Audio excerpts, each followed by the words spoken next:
Hi guys, I'm Kaz and welcome to my new YouTube channel. I own Leap of Faith Coaching Services and I help clients to be their best version. This is my new channel, so I just wanted to take a few minutes today to go into the topics that I'm going to be discussing on the channel and also tell you a little bit about my story and about how I came across the law of attraction and how I use the techniques and the tools that I'll go through on this channel to overcome a range of mental health issues. And at the end, I'll be giving you my top 3 law of attraction life hacks that you can use to alleviate symptoms of depression and anxiety immediately.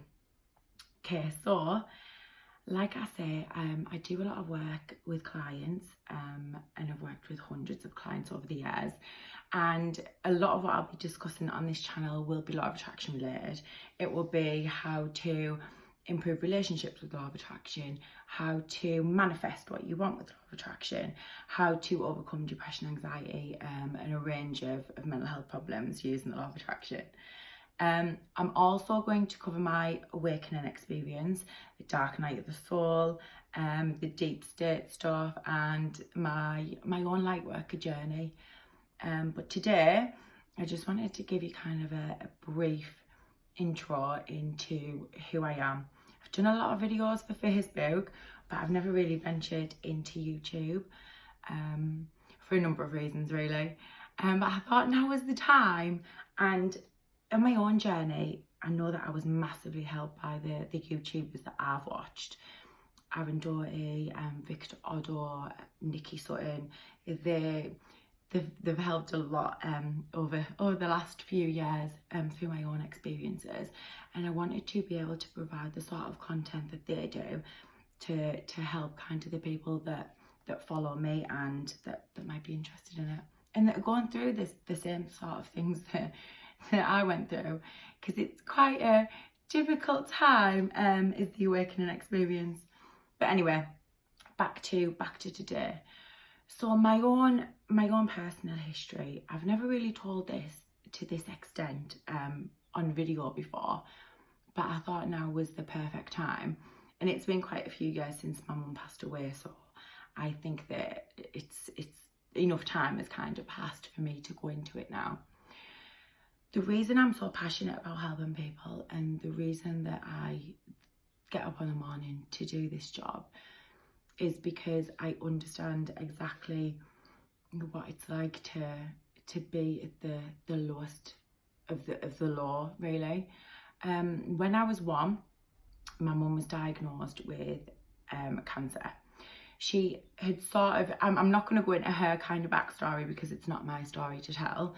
And with her not being around, I can't sort of ask her permission to do so.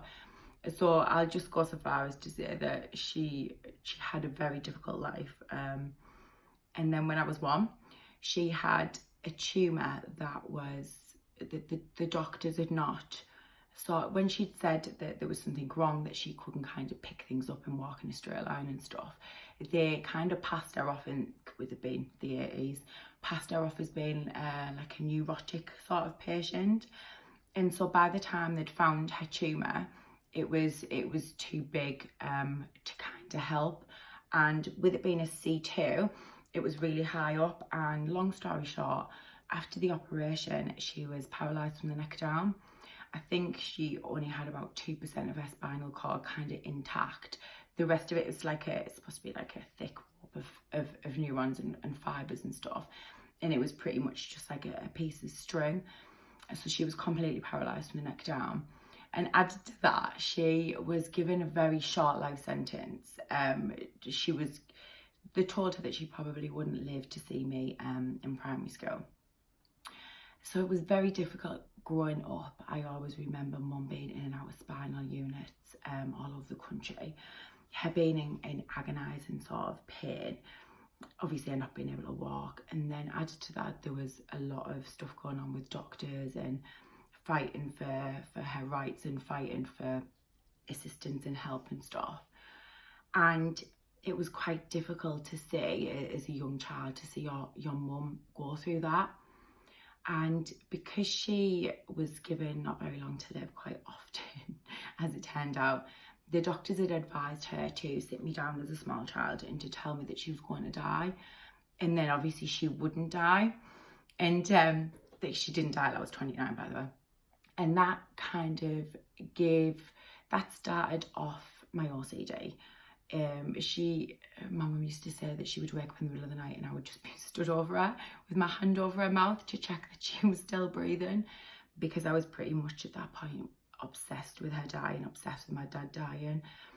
I would sit with my hand under the tap for hours on end, probably about 5-6 year old, because in my head, if the tap was leaking, it would flood and then everybody would die. So the OCD started quite early on. And mum was, throughout my life until she died, was in screaming, agonising pain. She was on a cocktail of medication, including kind of pethidine, Diconil, diazepam. She was on a lot of painkillers and would still scream in her sleep. And as a child, to see your mum in that much pain every day and not to be able to do anything about it, and nobody to be able to do anything about it, it obviously leads to a lot of issues. The self-harm and the eating disorders probably started when I was around about 14.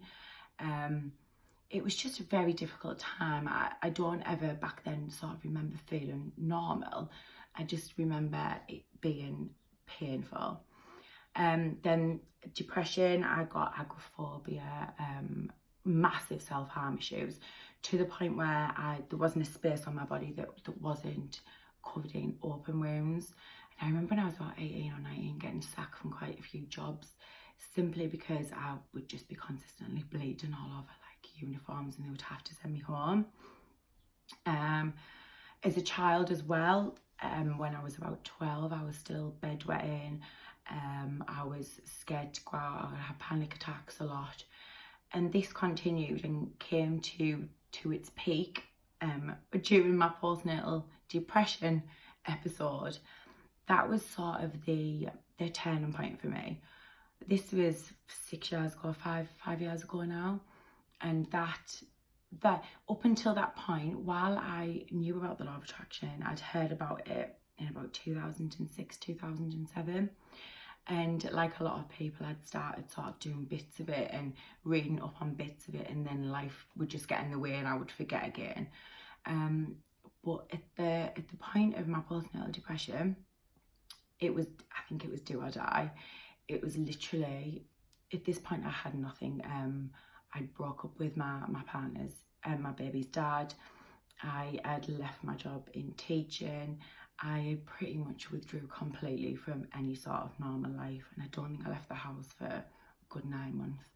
It was extremely hard, and I don't remember a lot of the first 6 months of my baby actually being born. And the self-harm obviously massively increased at that point.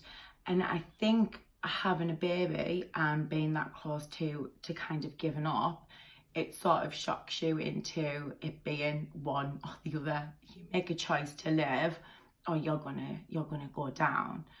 And when you've got a baby, I don't think that then was a viable option for me. And I do believe that was the turning point. And at that point, I then decided to take everything that I knew about the law of attraction and that I'd read about over the previous 5 years and really start putting it into practice, to literally start brainwashing myself for success again.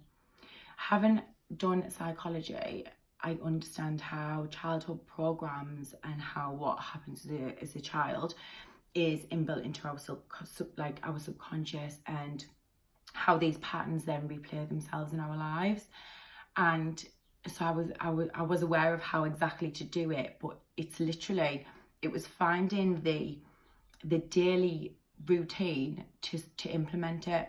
Because I didn't, at that point, I'd read The Secret, I'd read all of Abraham Hicks's books, but there wasn't anything I didn't feel immediately accessible to just implement. So anyway, so then I did, and I can honestly say the last 5 years of my life have been, and it's like the start of a new life really. I've done a lot of healing, which is why it's quite difficult to remember how bad it was back then and how bad my childhood was. But using these techniques and doing the soul searching and doing the integration and learning about me has literally changed my life. And that gave me the inspiration and the want to show the people how to do it as well. And so after that, I then did a life coaching diploma and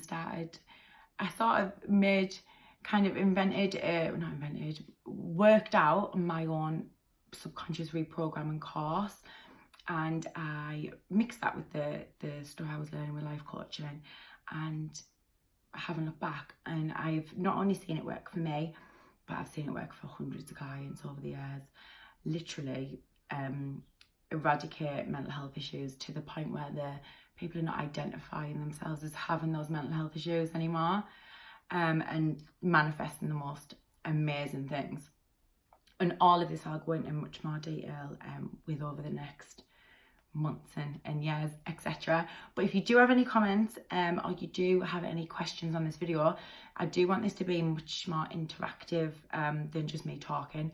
So please do post comments, questions, topics and stuff that you're interested in below, and I will answer them and do obviously corresponding videos on them.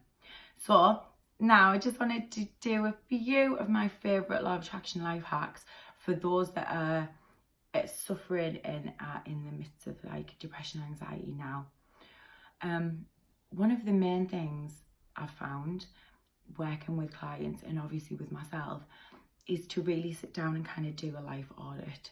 It's doing a wheel of life. I'll post this in the comment section below with guidance on how to fill one in. It's basically 8 categories of your life split into 8 different categories, and you're rating how happy you are with each of those categories.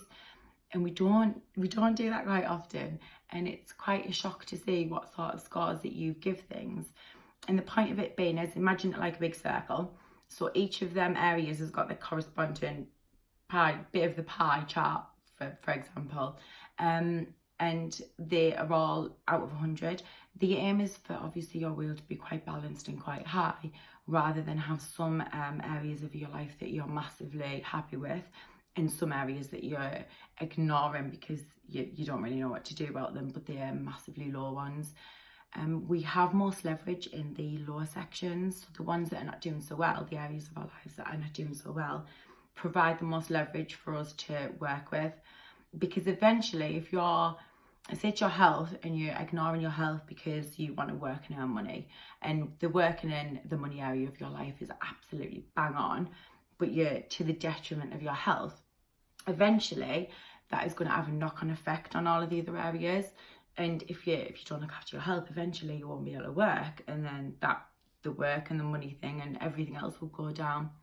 So working out what areas of your life that you need assistance with, or that are not going as well as others, is the first place to start. And after that, life hack number 2 is affirmations. Affirmations, I will post links below on the best YouTube clips for affirmations. But affirmations are a way to go about reprogramming your subconscious immediately. You can type in affirmations for anxiety, affirmations for depression, affirmations to improve my job confidence, affirmations to improve my body confidence. If you type any of that in the search engine, it will bring you up a range of related affirmations that you can use straight away, and also how to use them. But I'm going to post all of the links and comments about this in the section below, and I'm going to do another video on it as well in the next few days, like going over exactly how to use these life hacks to specifically eradicate mental health issues like depression and anxiety. Number 3, always massively important, is gratitude journals. I always advise clients to keep a gratitude journal daily, to write the 10 to 15 things about our lives that we're grateful for. we're very used to, especially when we've got mental health issues, to just look for the negative in everything and to focus on what we don't have, to focus on what we don't like. And this switches your focus. It switches your focus to the stuff that you do like and that you are kind of happy with, and that immediately will have a knock-on effect with your mood. I'm going to explain how that works because I'm 15 minutes in and I don't have time to cover it in this video, but I will be going into all of these in massive amounts of details over the next few months. So thank you very much for getting to the end of my first video, and please, if you do like it, like, subscribe, share and comment, and any topics that you want me to cover, any questions that you might have, post below and I will get on to them. And thank you, I'm so excited to start this journey with everybody. Thank you very much. Speak to you soon. Bye.